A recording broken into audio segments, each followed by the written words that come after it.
नमस्कार, मी अक्षय पुन्हा एकदा तुम्हा सर्वांचं एडीएन बातमीपत्रात मनपूर्वक स्वागत करतोय। आज दिवसभरात घडलेल्या संपूर्ण घटनांचा आढावा आपल्याला घ्यायचाच आहे, परंतु त्या अगोदर नजर टाकूया आज दिवसभरात घडलेल्या काही महत्त्वाच्या आणि ठळक घडामोडींवरती। अतिवृष्टीमुळे औद्योगिक वसाहतीस संलग्न गावे शेतीला अपाय होणार नाही याची दक्षता घ्या, मंत्री उदय सामंत यांचे निर्देश। तर राज्यातील आयटीआयची स्थिती फारच चांगली नाहीये अशी खुद्द मंत्री मंगलप्रभात लोढा यांची कबुली। आता बघूया सविस्तर बातम्या। अतिवृष्टीमुळे औद्योगिक वसाहतीच्या संलग्न भागात गावात शेतात पाणी शिरल्याचे प्रकार घडले, ते भविष्यात घडू नये यासाठी तात्काळ उपाययोजना राबवा, यावरती कायमस्वरूपी तोडगा काढण्यासाठी सविस्तर प्रस्ताव सादर करा असे निर्देश उद्योग मंत्री उदय सामंत यांनी आज शुक्रवारी येथे दिलेत। याबरोबरच अन्य काही विषयांवर त्यांनी माहिती देखील दिली आहे। आपल्याला सगळ्यांनाच माहिती गेले 4-5 दिवस मराठवाडा विभागावर अतिवृष्टीनं जे नैसर्गिक आपत्तीचं सावट आणलेलं आहे, तर त्या संदर्भात राज्याचा उद्योगमंत्री म्हणून काल मी छत्रपती संभाजीनगरमध्ये आलो। काल रात्री एक मराठवाड्याच्या सगळ्या MIDC ज्या आहेत त्याच्यामध्ये पूर परिस्थिती कशी आहे, पाण्यानं काय नुकसान झालं आहे आणि MIDCतील पाणी हे काही गावांमध्ये गेल्यामुळं, काही रस्त्यांवर गेल्यामुळं शेतीचं नुकसान किती झालं आहे, लोकांचं नुकसान किती झालं आहे याचा देखील आढावा काल मी घेतला आणि काही निर्णय देखील MIDCच्या मार्फत घेतलेले आहेत।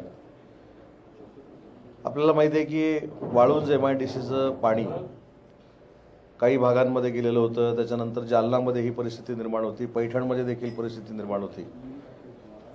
तर त्याच्यामध्ये आवश्यक जी काही रस्त्याची कामं होती किंवा ड्रेनेजची कामं होती MIDCच्या हद्दीतली, तर ती काल आम्ही बैठकीमध्ये मंजूर करण्याचा निर्णय घेतला आहे। त्याच्यामध्ये वाळूंजमध्ये जो 16 कोटीचा रस्ता अतिशय वाईट पद्धतीनं डॅमेज झालेला आहे आणि तो करण्याच्या संदर्भात शेतकऱ्यांची जी मागणी होती, तर त्या रस्त्यासाठी 16 कोटी रुपये देण्याचा निर्णय काल राज्याचा उद्योगमंत्री म्हणून मी घेतला आहे। MIDCमधनं आम्ही हे काम करतोय। त्याच्या बाजूला आपल्याला माहिती असेल कामगार चौक ते आंबेडकर चौक हा 600 मीटरचा जो रस्ता आहे, त्याच्या संदर्भामध्ये एक आंदोलन झालं होतं आणि त्या आंदोलनातनं अशी मागणी करण्यात आली होती की तिथं रस्ता झाला पाहिजे। तर त्या रस्त्यासाठी देखील 600 मीटरचा तो रस्ता आहे, त्या 600 मीटरला जेवढं इस्टिमेट होईल 3-4.5 कोटी रुपये त्याचं इस्टिमेट होईल, तो देखील रस्ता निधी देऊन मंजूर करण्याचा निर्णय घेतला आहे। त्याचं देखील टेंडर आम्ही आपण लवकरात लवकर काढण्याचा निर्णय घेतला आहे। सगळ्यात महत्त्वाचा मुद्दा म्हणजे पैठणला काही नाले चोकअप झाल्यामुळं शेतीमध्ये पाणी गेलं आणि तिथल्या शेतकऱ्यांचं जे नुकसान झालं आहे, तर ते MIDCच्या हद्दीतले नाले आहेत, ज्याचं पात्र कमी झालं आहे, रुंदी कमी झाली, तर ते MIDCतलं नाल्यांचं जे पात्र आहे ते देखील वाढवण्याचा निर्णय कालच्या बैठकीमध्ये आम्ही घेतलेला आहे। अजून एक महत्त्वाचा निर्णय जो MIDCच्या मार्फत आपण घेतोय तो म्हणजे कालच जिल्हाधिकाऱ्यांची माझी चर्चा झाली। जिल्हाधिकारी आणि महानगरपालिका या दोघांनी पालकमंत्री महोदयांची चर्चा केलेली आहे। आपण 5 जशी रतन टाटा स्किल सेंटर ज्या ज्या ठिकाणी उद्योजक मोठ्या पद्धतीने येत आहेत तिथं करण्याचा निर्णय घेतला आहे। त्यातलं एक मोठं कौशल्य विकास केंद्र हे छत्रपती संभाजीनगरला करण्याचा देखील निर्णय घेतला आहे। जागेचं फायनलायझेशन झाल्यानंतर हे काम आपण छत्रपती संभाजीनगरमध्ये सुरू करतोय। राज्यातील आयटीआयची स्थिती फारच चांगली नाहीये अशी कबुली देत आयटीआयच्या मुलामुलींसाठी पॉझिटिव्ह वातावरण तयार करावं अशी विनंती कौशल्य रोजगार उद्योजकता व नाविन्यता विभाग मंत्री मंगलप्रभात लोढा यांनी माध्यमांशी बोलताना केली आहे। ते डॉक्टर बाबासाहेब आंबेडकर मराठवाडा विद्यापीठात 2 दिवसीय पंडित दीनदयाल उपाध्याय एकात्म मानव दर्शन या विषयावरती आयोजित परिसंवादाच्या निमित्ताने विद्यापीठात आले असता त्यांनी माध्यमांशी संवाद साधत आयटीआयच्या विषयी सरकार करीत असलेल्या कामकाजांबाबत माहिती दिली। आता आपण रिक्वेस्ट करतो, ऑफ द रेकॉर्ड सांगतो, आमची आयटीआयची स्थिती फार चांगली नाही आहे। माझ्यासाठी नाही पण आयटीआयचे मुला मुलीसाठी ITIसाठी पॉझिटिव्ह वातावरणाचा निर्माण करावा अशी मी विनंती करतो. चेहरा मोहरा पूर्णतः बदलला नाही हा तुमचं म्हणणं असेल तर सत्य आहे, पण चेहरा मोहरा बदलण्याची प्रक्रिया पण सुरू झाली नाही असं म्हणू नये. सर्व ठिकाणी आम्ही इम्प्रूव्हमेंट सुरू केला आहे. तुम्ही बघू शकता. तुम्हाला जमेल तर तुमच्याबरोबर जाऊन दाखवतील की मागच्या 3 वर्षामध्ये काय काय चेंजेस कुठे कुठे केला. आता पण आपण इथे जालनामध्ये चालला आहे, तिथे फार चांगली एक स्किल लॅब उभी केली आहे, तिथे पण उद्घाटन करणार आहे. आता 8 ऑक्टोबरला माननीय प्रधानमंत्रीजी हस्ते आमचे 2 कार्यक्रमचे लोकार्पण आहे. एक महाराष्ट्रामध्ये आम्ही प्रत्येक ITIमध्ये शॉर्ट टर्म कोर्सेस सुरू करत आहे. तो प्रथम शॉर्ट टर्म कोर्सेसचा लॉन्च 8 ऑक्टोबरला माननीय प्रधानमंत्रीजी हस्ते होणार आहे. त्यामध्ये माननीय प्रधानमंत्रीजी 75वी वर्षगाठ निमित्त मी 75,000 मुला-मुलीचे रजिस्ट्रेशन केलं आहे आणि त्यामध्ये प्रत्येक क्लासेसमध्ये एक ओनली फॉर महिला आम्ही रिझर्व ठेवला आहे. आणि त्याशिवाय मुख्यमंत्री स्वरोजगार योजना ज्यामध्ये 1 लाख युवक युवतीयांना मी प्रथम वर्ष 5 लाखचा लोन 3% दरावर देणार आहे आणि नंतर त्याने इनोव्हेशनसाठी जागा, रिसर्चसाठी जागा प्रत्येक ITIमध्ये आणि प्रत्येक ITIमध्ये एक मेंटर ग्रुप ते त्या नेहमी मेंटर करतील. असा पण एक स्कीम जी आमची नवीन इनोव्हेशन पॉलिसीमध्ये आली आहे त्यांचा लॉन्च पण माननीय प्रधानमंत्री हस्ते त्या दिवशी होणार आहे. यामध्ये 1 लाख मुला-मुलींना आम्ही प्रशिक्षण देऊ, मेंटरशिप करू, जागा देऊ, फायनान्शियली मदत पण करू. पण हा शहरामध्ये सीमित न राहता आम्ही पॉप्युलेशन वाईज प्रत्येक तालुक्याची कोटा निश्चित केला आहे. बुलढाणामध्ये एक तालुका आहे, आदिवासी तालुका, तिथे जे पॉप्युलेशन आहे त्याप्रमाणे निश्चित होईल. त्या नंबर नाही आला तर ते रिकामी राहील, पण आम्ही कोणा ट्रान्सफर करणार नाही. मागचा उद्देश असा आहे की त्या कारण ते गावामध्ये जे स्टार्टअपने थोडा जास्त सपोर्ट पाहिजे ते पण मिळेल. असं आमची 2 योजनाचं उद्घाटन माननीय प्रधानमंत्रीजी हस्ते 8 ऑक्टोबर मुंबईमध्ये करणार आहे. अवजड वाहनांच्या धक्क्याने नवरात्र उत्सव दुर्गा उत्सवाच्या पेंडॉलचा कनाद पडल्याची घटना मोंढा परिसरात असलेल्या लक्ष्मण चावडी येथे घडली असून त्यामुळे परिसरात अवजड वाहनांच्या अनधिकृत पार्किंगमुळे त्रस्त नागरिकांच्या संयमाचा बांध अखेर फुटला. नागरिकांनी प्रशासनाकडे धाव घेत अवैध पार्किंग विरोधात कारवाईची मागणी केली आहे. तर सदर मागणी मान्य न झाल्यास ऐन दिवाळीत तीव्र आंदोलन छेडण्याचा इशारा देखील देण्यात आलाय. शहरातील मध्यवस्तीत असलेल्या जुना मोठा परिसरातील लक्ष्मण चावडी आणि गोविंदजी किरणी परिसरामध्ये भारतमाता क्रीडा मंडळाच्या वतीने नवरात्र उत्सव आयोजित करण्यात आला आहे. या ठिकाणी लावण्यात आलेल्या पेंडॉलची कनाद अवजड वाहनाच्या धक्क्याने रात्री उशिरा तुटल्याने ही घटना याबाबत माहिती मिळताच परिसरातील नागरिक शुक्रवारी सकाळी एकत्र आले. त्यांनी जिन्सी पोलीस ठाणे गाठून रीतसर तक्रार केली. सदर परिसरामध्ये मागील अनेक वर्षांपासून अवजड वाहनांचं अनधिकृत पार्किंग केलं जातं. या पार्किंगचे पैसे तेथील काही लोक घेत असल्याने ही अवजड वाहने सदर परिसरामध्ये अनधिकृतरित्या लावली जात होती. या अवजड वाहनांचा त्रास आहे स्थानिक नागरिकांना मागील अनेक दिवसांपासून होता. सदर घटनेबाबत स्थानिक नागरिकांनी रीतसर तक्रार जिन्सी पोलीस ठाण्यात दाखल करताना जिन्सी पोलीस ठाण्याचे वरिष्ठ पोलीस निरीक्षक शिवाजी बुधवंते यांनी घटनेचं गांभीर्य लक्षात घेत तात्काळ घटनास्थळी धाव घेतली. त्यांनी परिसराची पाहणी करून पोलीस अधिकारी आणि कर्मचाऱ्यांना परिसरातील वाहने हटवण्याचे आदेश दिले. त्यानंतर सदर अवजड वाहने हटवण्याची कारवाई सुरू झाली होती. तर या परिसरामध्ये अवजड वाहनांच्या अनधिकृत पार्किंगची समस्या मागील अनेक वर्षांपासून असल्याच्या तक्रारी स्थानिक नागरिकांनी एडीएन सोबत बोलताना दिल्या. भविष्यात सदर अनधिकृत पार्किंग विरोधात प्रशासनाने कारवाई न केल्यास ऐन दिवाळीच्या तोंडावर आंदोलन करण्याचा इशारा नागरिकांनी दिलाय. सर, मी भारतमाता क्रीडा मंडळाचा संस्थापक अध्यक्ष. आम्ही गेल्या काही पिढ्यांपासून इथे राहतो, परंतु आम्हाला हा त्रास गेल्या 10-15 वर्षापासून फार झालेला आहे या पार्किंगचा. ते की इथे कमर्शियल एरिया नसून हा रेसिडेन्शियल एरिया आहे.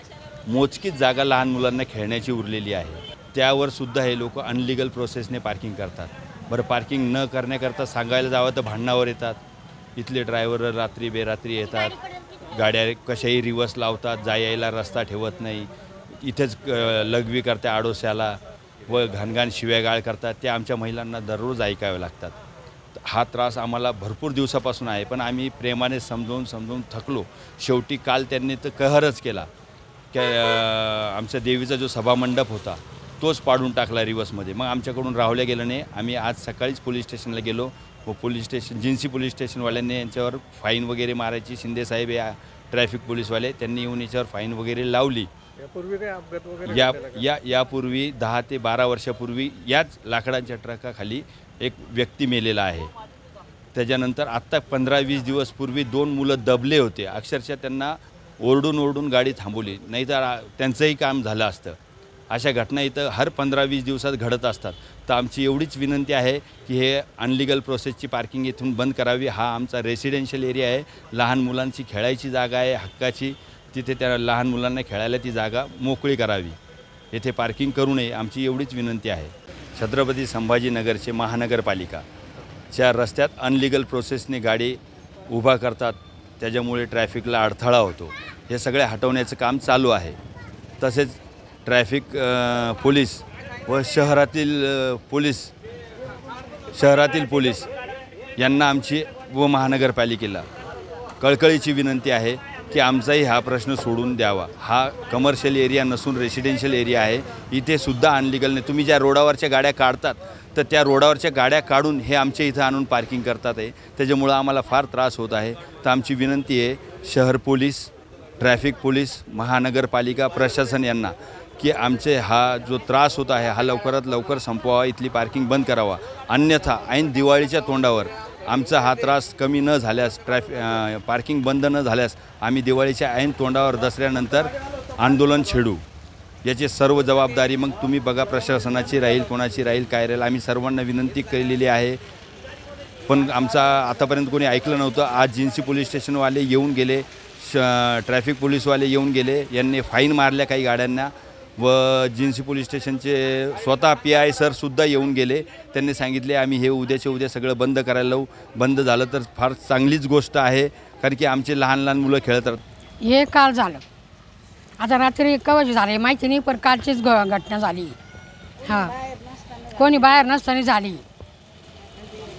हां, गाडीमुळं झालं. काल बी ती गाडी येत होती, आम्ही आरडलो तर त्या बाबाने ऐकलं नाही, काही नाही. काल बी आम्ही बोललो, लय तकलीफ आम्हाला. या आमच्या इथं बऱ्याच वर्षापासून नवरात्राचे उत्सव मनवतो आम्ही. देवी बसवतो, इथं राऊंड बांधतात. पण इथं बाहेरच्या गाड्या पार्किंग नाही आहे इथं, तरी पार्किंगच्या गाड्या घेऊन आम्हाला त्रास देतात. 2-3 दिवसापासून सारखं आमचं पार्किंग हे ग्राउंड केलेलं, त्या ग्राउंडचे बल्ल्या पाडतात. आम्हाला खूप त्रास आहे त्या लोकांचा. आता काय घटना घडली, कधी घडली ती? ही काल रात्री घडली. आम्ही रात्री भजन आवरून रात्री 11 वाजता आपल्या घरी गेलो, तेव्हा सकाळी उठून बघतो तर सगळं पाडझाड झालेली होती इथं. त्यानंतर काय केलं? मग आम्ही सकाळी बघितलं, तेव्हा पोरं लागले होते तयारी करायला. पण म्हणलं आज रात्री परत जर यांनी असं येऊन केलं तर चला पोलीस स्टेशनला. मग ते पोलीस स्टेशनला गेल्यावर ते साहेब लोक आले, त्यांनी केली मदत. बघू आता आज काय होतं परत. हा त्रास कधीपासून आहे तुम्हाला नेमका? आम्हाला हे 3-4 वर्षापासून आहे. 3-4 वर्षापासून या पार्किंगचा त्रास आहे. इथं टुकार लोक येऊन उभे राहतात, काही बडबड करतात. रात्री बी 12-1 वाजेला 2 वाजेला गाड्या येतात, त्यांची खूप बडबड, शेव्या गाड्या असे बोलतात, ते घाण बोलतात कधी कधी असं. आणि कधी पण गाड्या चालू राहतात रात्री. खूप आम्हाला त्या पार्किंगचा आमच्या पुरी धुणं धाणं बाहेर कपडे धुतात, हे करतात, बघत राहतात. आमच्या इकडं बी ते छेडछाडीचे प्रकार घडले नाही अजून. छेडछाडीचं तसं एका बाईच्या आमच्या एका जणीच्या घरात घुसलेला होता एक माणूस, पण मग आम्ही तर तसं काही हेच केलेलं नाही. आम्हाला तशी काही शंकाच आली नाही की गाड्यावाले असतील का कोण असतील. घुसला होता एक दिवस. सर्वोच्च न्यायालयाच्या घटनापीठाने अनुसूचित जाती आरक्षण वर्गीकरण यावरती दिलेल्या निर्णयाची अंमलबजावणी करावी. अनुसूचित जातीतील आरक्षणाचे अ, ब, क, ड उपवर्गीय करावं अशी मागणी अनुसूचित जाती आरक्षण उपवर्गीय कृती समितीच्या वतीने करण्यात आली असून सदर मागणीसाठी पुन्हा आंदोलन पुकारण्यात आल्याची माहिती पत्रकार परिषदेत देण्यात आली आहे. अनेक वर्षापासून या देश पातळीवरती अनुसूचित जाती उपवर्गीकरणाच्या संदर्भामध्ये देश पातळीवरती लढा उभा आहे. आणि त्यामध्ये प्रामुख्याने कर्नाटक असेल, आंध्र असेल, पंजाब असेल, हरियाणा असतील, या ठिकाणच्या नागरिकांनी फार मोठ्या प्रमाणामध्ये आंदोलनं केली.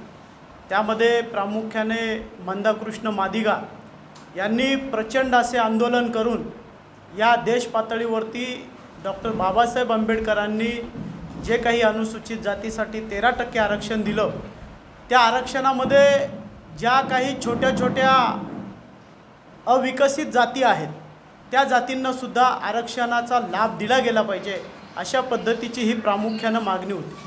आणि त्या संदर्भामध्ये सर्वोच्च न्यायालयामध्ये याचिका टाकल्या गेल्या.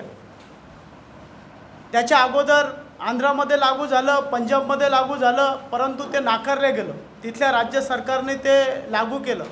मग त्या संदर्भात पूर्ण देश पातळीवरती एकाच वेळी सर्वांनी सर्वोच्च न्यायालयामध्ये याचिका दाखल केली आणि त्या 11 न्यायाधीशांच्या समितीखाली त्या ठिकाणी हा जो आरक्षणासंदर्भातला निकाल आहे तो निकाल 1 ऑगस्ट 2024 रोजी दिल्ली येथे सर्वोच्च न्यायालयानं निकाल दिला की राज्य सरकारने त्यांच्या पातळीवरती त्या ठिकाणी असलेला जो काही अनुसूचित जातीतला समाज घटक आहे त्या समाज घटकांना आपल्या स्तरावरती आरक्षण अबकडं पद्धतीनं आपण लागू करावं.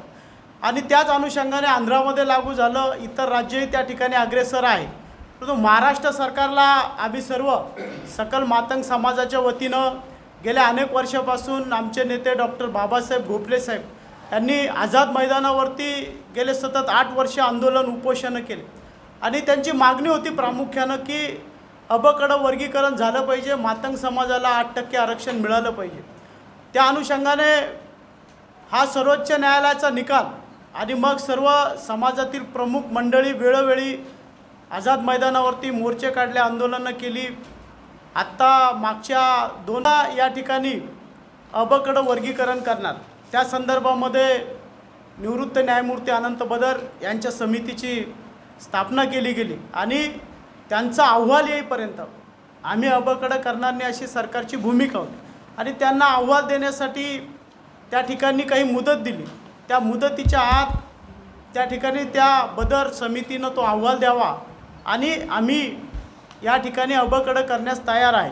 शहरवासियांना एक सुवर्ण संधी. तुम्ही एखादा व्यवसाय करताय का? मग ADN वरती जाहिरात करा आणि मिळवा व्यवसायात मोठा फायदा. तर वाट कसली बघत आहात? आत्ताच खाली दिसत असलेल्या नंबरवरती संपर्क साधा. आपल्याला अजूनही काही बातम्यांचा आढावा घ्यायचा आहे, परंतु इथे वेळ झाली आहे एका छोट्याशा ब्रेकची. कुठे जाऊ नका, पाहत रहा ADN न्यूज.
अभिजित शिंदे आणि सरला शिंदे प्रस्तुत आलाप द रिअल म्युझिक पीपल घेऊन येत आहे काव्य रसिकांसाठी संगीताची अविस्मरणीय मैफिल.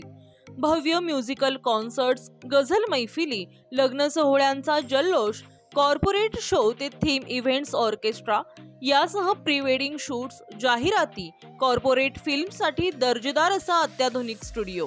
तुमच्या कार्यक्रमाला अविस्मरणीय बनवण्यासाठी आजच संपर्क करा 9820656665 अथवा 9420494665 यावर किंवा भेट द्या www.alapentertainment.com. कारण आलाप म्हणजेच संगीताचा ठेवा आणि सुरांची मैफिल. अनेकांच्या मनात स्वप्न असते की देशाची सेवा करायची, परंतु काही लोकच योग्य प्रशिक्षण घेऊन ते वास्तवात पूर्ण करतात. वास्तविक सैनिक बनणे सोपं काम नाही, कारण प्रशिक्षणाच्या मैदानापासून ते युद्धाच्या रणांगणापर्यंत प्रत्येक क्षण संघर्षमय असतो. फक्त तो जो इमानदार, समजूतदार असेल आणि ज्याची इच्छाशक्ती प्रबळ असेल असाच व्यक्ती या क्षेत्रात टिकू शकतो. प्रत्येक वर्षी अनेक परीक्षार्थ्यांना यश प्राप्त होते, ते फक्त आणि फक्त गरुड झेप अकॅडमीमुळे. पंख आम्ही देतो, उंच भरारी तुम्ही घ्या.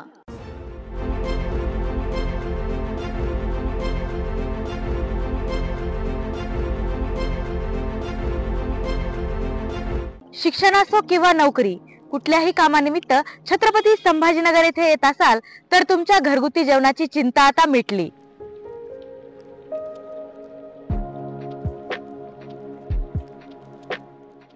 माझं नाव विलास साबळे, मी राहणारा तसा जालन्याचा. मी छत्रपती संभाजीनगर मध्ये 5 ते 6 वर्षापासून MPSC ची तयारी करतो आणि जेव्हापासून इथे आलेलो तेव्हापासून मी रुचिरा स्वयंपाकघरामध्ये जेवण करतो. घराच्या जेवणाची मला थोडी पण आठवण येत नाही, कारण रुचिरा स्वयंपाकघराचं जेवण हे घरच्या जेवणासारखं आहे आणि इथल्या जेवणामध्ये जी टेस्ट आहे त्याच्यामध्ये सांगायचं झालं तर खूप सगळ्या गोष्टी आहेत की त्या टेस्टी आहेत आणि इथल्या जेवणाचा माझ्या बॉडीवरती कुठलाही कसलाही दुष्परिणाम झाला नाही. आणि सेकंड थिंग म्हणजे इथे हायजीन आणि फूड टेस्ट खूप छान प्रकारचे आहे. तकरीबन 15 साल से आता हूँ. जब भी वेजिटेरियन खाना दिल बोला तो यहाँ आके खाता हूँ, क्योंकि यहाँ का टेस्ट और क्वालिटी बहुत अच्छी है. और ये लोग जो सामान इस्तेमाल करते हैं पकाने के लिए एकदम क्वालिटी वाला सामान रहता है और यहाँ पे साफ सफाई भी काफ़ी रहती है और टेस्ट भी अच्छा रहता है.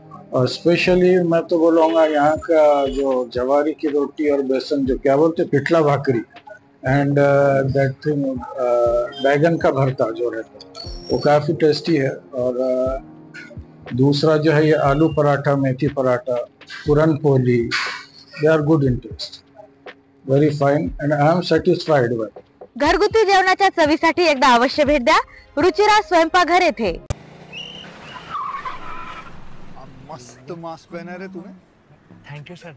वो जान बचाने के लिए पहनना पड़ता है ना सर. रेडीमेड है या टेलर मेड है? ऑनलाइन ऑर्डर किया है सर. एक और है ना सर. देना. बहुत मस्त लगी आपको. ये ना सर. सर ना भाई, जान बचाने के लिए बाइक चलाते वक्त सिर्फ खोपड़े पे मास्क पहनेगा तो खोपड़े को कौन बचाएगा? समझ गया सर. हेलमेट ऑनलाइन ऑर्डर कर, वरना हमेशा के लिए ऑफलाइन हो सकता है. Okay sir. ये ले. चल हम ये भी ऑनलाइन भर दे. हेलमेट पहने, ट्रैफिक नियमों का पालन करे, जिंदगी के सफर को सुरक्षित रखे.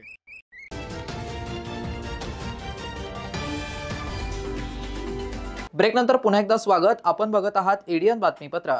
उपमुख्यमंत्री अजितदादा पवार मराठा आरक्षणावरती बोलले. दादांच्या भूमिकेचं स्वागत, परंतु दादा तुम्ही बोललात त्याप्रमाणे टिकणारे आरक्षण द्या, त्यावेळी आम्हाला खऱ्या अर्थाने न्याय मिळेल व आम्ही तुमचा सत्कार करू, असं प्रतिपादन मराठा आरक्षणाचे याचिकाकर्ते विनोद पाटील यांनी केलंय.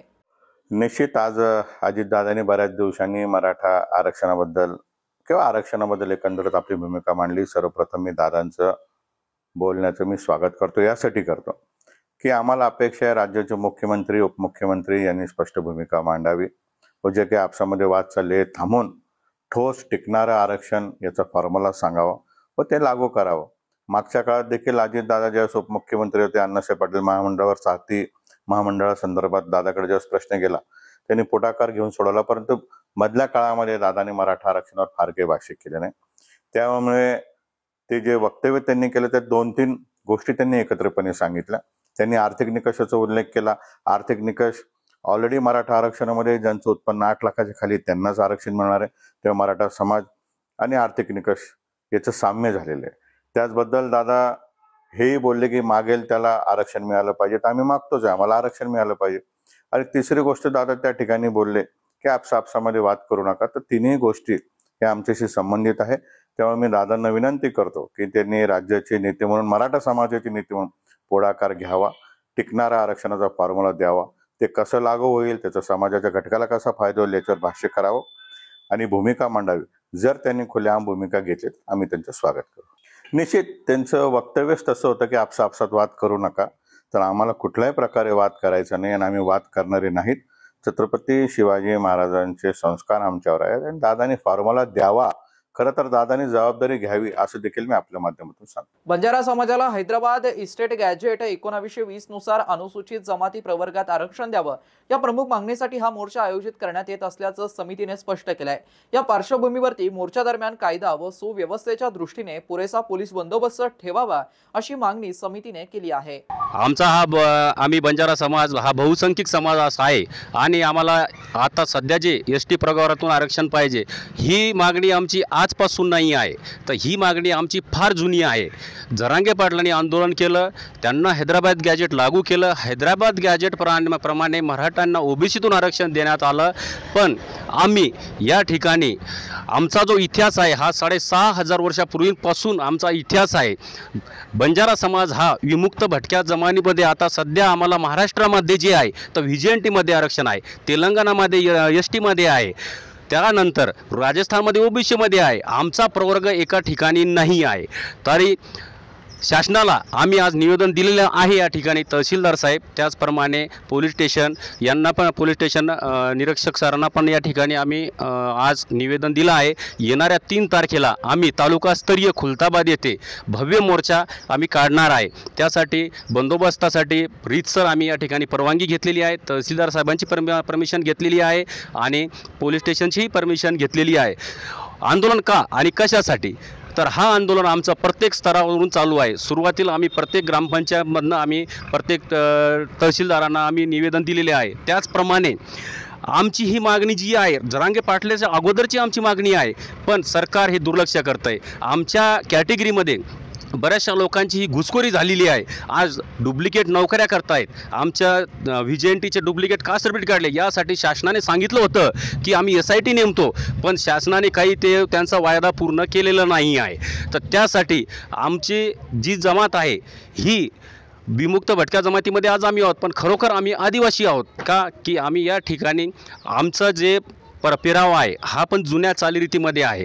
तर या सगळ्यामध्ये सरकारचं दुर्लक्ष आहे. तर सरकारचं लक्ष या माध्यमातून मी असं सांगू इच्छितो की सरकारने आमचं जे गरीब समाज आहे, आज ऊसतोडी करणारा समाज आमचा आहे, काबाड कष्ट करतो. काबाड कष्ट केल्यानंतर एकमेव हा एकच समाज आहे की तो ऊसतोडी करणारा समाज फक्त बंजारा समाज म्हणून ओळखला जातो. तरी सरकारचे याच्याकडे लक्ष नाही. आमच्या तांड्यांना सुविधा नाही, तांड्यावरती पाणी प्यायला स्वच्छ नाही. काही दिवस आमचा समाज तांड्यावर राहतो, काही दिवसानंतर ऊसतोडीला जातो आणि परत येतो. तसं इमानदारीने आमचा समाज वागणारा आहे. कोणत्याही जाती धर्माला, कोणत्याही आरक्षणाला धक्का न लावता आम्हाला आपल्या महाराष्ट्र शासनाने STमधून आरक्षण द्यावं ही मी सगळ्या नेत्यांना विनंती करतो. आणि ज्या बहुसंख्य आमदारांनी असा पाठिंबा दिला आहे की आमच्याकडे समाज हा मोर्चा निघणार कुठून? हा मोर्चा जो निघणार आहे आपला हा कृषी बाजार समिती ते बाजार गल्ली आंबेडकर चौक ते तहसील कार्यालय इथपर्यंत हा मोर्चा आमचा निघणार आहे. आणि यामध्ये बंजारा समाज हा बहुसंख्येने उपस्थित राहणार आहे. आगामी जिल्हा परिषद, पंचायत समिती आणि नगर परिषद निवडणुकीच्या पार्श्वभूमीवरती राष्ट्रवादी काँग्रेसचे जिल्हाध्यक्ष व आमदार सतीश चव्हाण सध्या पूर्णपणे ॲक्शन मोडवरती आहेत. त्यांनी कार्यकर्त्यांना आपापसातील मतभेद विसरून एकजुटीने निवडणुकीच्या तयारीस लागण्याचं आवाहन केलंय. आगामी निवडणुकीत जिल्हा परिषद व पंचायत समिती ताब्यात घेणे हे आमदार चव्हाण यांचं प्रमुख लक्ष असून यासाठी पक्ष संघटना मजबूत करण्यावर भर दिला जातोय. विविध कार्यकर्त्यांना पदे देऊन संघटनेला बळकटी दिली जात असून विशेषतः अल्पसंख्याक कार्यकर्त्यांना नियुक्तीपत्र देऊन सक्रिय होण्याचं आवाहन त्यांनी केलंय. यावेळी राष्ट्रवादी काँग्रेस पक्षाचे अल्पसंख्याक जिल्हाध्यक्ष मोहम्मद अली भैया, राष्ट्रवादी काँग्रेसचे प्रदेश सरचिटणीस दिलीप बनकर, तालुका अध्यक्ष सुरेश जाधव, जगन्नाथ खोसरे, महेश उबाळे, अनिल चव्हाण, गजानन फुलारे, कार्याध्यक्ष शेख तौसिफ इद्रिस पटेल, अनुराग शिंदे, विपिन बारगळ, राजकुमार पांडे, शेख वाजेद, खिरडी गावचे माजी सरपंच तथा विधानसभा अध्यक्ष ज्ञानेश्वर मातकर, संजय काळे, आदिनाथ साळुंखे, किशोर नलावडे, जावेद पटेल, मिठू महालकर, ज्ञानेश्वर दुधारे, दस्तगीर पटेल, भगवान कामठे, वैभव चव्हाण, कसाबखेडा गावातील माजी सरपंच नईम पटेल, अन्सार शेख, दिनेश सावजी यांच्यासह मोठ्या संख्येने पदाधिकारी व कार्यकर्ते उपस्थित होते, ज्यामुळे राष्ट्रवादी काँग्रेसच्या निवडणूक तयारीला अधिक गती मिळाली. दरम्यान राष्ट्रवादी काँग्रेस पक्षाचे जिल्हाध्यक्ष तथा आमदार सतीश चव्हाण यांनी गंगापूर खुलताबाद मतदारसंघाचे विद्यमान आमदार प्रशांत बम यांचं नाव न घेता टीका करताना म्हटलंय की 20 वर्षात खुलताबाद तालुक्यात एका साध्या संपर्क कार्यालयाची सोय झाली नाहीये. मात्र मी तालुकाभरात शेतकरी व नागरिकांच्या अडीअडचणींसाठी शहरात भव्य संपर्क कार्यालय उघडलंय. तसेच नागरिकांसाठी एक रुग्णवाहिका उपलब्ध करून दिली आहे. एडीएनसाठी तालुका प्रतिनिधी हुसेन पटेल, खुलताबाद. जी काय झाली आहे शासकीय निकषानुसार ती तातडीने ते शेतकऱ्याच्या अकाउंटला जमा करण्याच्या सूचना अजितदादांनी कालच दिलेल्या आहेत. तारणापूर गेलो, बाजार संघ गेलो, सराई गेलो, माटरगाव गेलो, सगळीकडे इंदापूरच्या शिवारात गेलो. सारखी परिस्थिती पिकं पूर्णपणे गेलेली आहे. त्यामुळं शेतकऱ्यांचं नुकसान तसं भरून येणं कठीण आहे. तर तो हा शेतकरी सावरला पाहिजे म्हणून शासन सर्वतोपरी मदत करते. राज्याचे मुख्यमंत्री, उपमुख्यमंत्री सगळे पाहणीसाठी सगळीकडे जात आहेत. पुढच्या आठवड्यात कॅबिनेटमध्ये तो निर्णय होईल आणि 15 दिवसाच्या शेतकऱ्यांच्या अकाउंटला पैसे तुम्हाला चक्रा मारावं लागणार नाही. तहसीलदारांना भेटून आलो आता, तसं निवेदन तहसीलदारांना दिलं आहे. इथेही काही कार्यकर्त्यांच्या समस्या होत्या. श्रावणबाळ योजना असेल, संजय गांधी निराधार असेल, त्याचे पैसे मिळत नाही अशा तक्रारी होत्या. तहसीलदारांना लक्ष घालायला सांगितलं. 2 दिवसाच्या आत तहसीलदार त्या सगळ्या शंकाचं निराकरण करतील. कार्यकर्त्यांना पण माझी विनंती आहे, वो मेरे को ॲड बोलते ये होगा कागद हात में लेके आओ, कागद हातात घेऊन या की माझं हे झालं, चिठ्ठी लिहा. ज्याला लिहिता येते ना आज चिठ्ठीवर लिहा मला त्याचा फॉलोअप करता येतो. तिथे तहसील असेल, BDO असेल, कुठेही. यापूर्वी काळातसुद्धा आता जिल्हा परिषद निवडणुका लागणार आहे, नगरपालिका निवडणुका लागणार. मला वाटत नाही आता काही अडचण येईल म्हणून. मागे थोडाफार दगाफटका झाला होता दिलीपराव, थोडाफार जास्त नाही. आज 11 पदाधिकारियों को नियुक्ति दी गई है। तालुके से कितने लोग हैं प्रवेश तालुकों में हज़ारों की संख्या में अल्पसंख्यक के अंदर जो आ रहे हैं और अजीत दादा के ऊपर विश्वास करके मुस्लिम समाज खास करके जो है तो राष्ट्रवादी के अंदर प्रवेश कर रहा है, क्योंकि अजीत दादा जो है तो मुस्लिम समाज के लिए ठोस काम कर रहे हैं। और अजीत दादा एक नेता ऐसे है कि जो बोलते हैं वो कर दिखाते हैं। अभी आगामी पंचायत समिति जिला परिषद की नियुक्ति के टाइम पे आपने ये प्रवेश सोलवा ले रखे, क्या विषय है? विशेष आगामी नहीं है, हमारा तो सभी रोज चल रहा है। हज़ारों संख्या में कार्यकर्ते जो है तो पूरे महाराष्ट्र के अंदर राष्ट्रवादी के अंदर प्रवेश कर रहे हैं। मराठवाड्यातील सर्वात मोठा मालमत्ता मेळावा असलेला CREDAI dream home expo 2025 Chhatrapati संभाजीनगरचे आयोजन 2024 आणि 28 सप्टेंबर दरम्यान करण्यात आले आहे। यामध्ये 150 बिल्डर्स आणि 300 पेक्षा जास्त प्रोजेक्ट सादर करण्यात आले आहेत। तर भाजपचे आमदार संजय केनेकर यांनी सदर एक्सपोला भेट देऊन आयोजकांना शुभेच्छा दिल्या। छत्रपती संभाजीनगर शहरात नवरात्रीत 24 ते 28 सप्टेंबर दरम्यान क्रेडाईच्या वतीने ड्रीम होम एक्सपो 2025 भरवण्यात आलाय। छत्रपती संभाजीनगर मधील शेंद्रा आणि बिडकीन औद्योगिक वसाहतीत दर महिन्याला राष्ट्रीय व बहुराष्ट्रीय कंपन्या त्यांच्या नवीन प्रकल्प उभारण्याचा आणि कोट्यवधी रुपयांचा गुंतवणूक करण्याची घोषणा करत आहे। त्यामुळे छत्रपती संभाजीनगरचं महत्त्व आणखीनच वाढलंय। त्यामुळे घर खरेदी करण्याच्या संख्येत देखील वाढ होत असून घर खरेदी करण्यास इच्छुक असलेल्या ड्रीम होम एक्सपोच्या माध्यमातून चांगला पर्याय उपलब्ध करून देण्यात आलाय।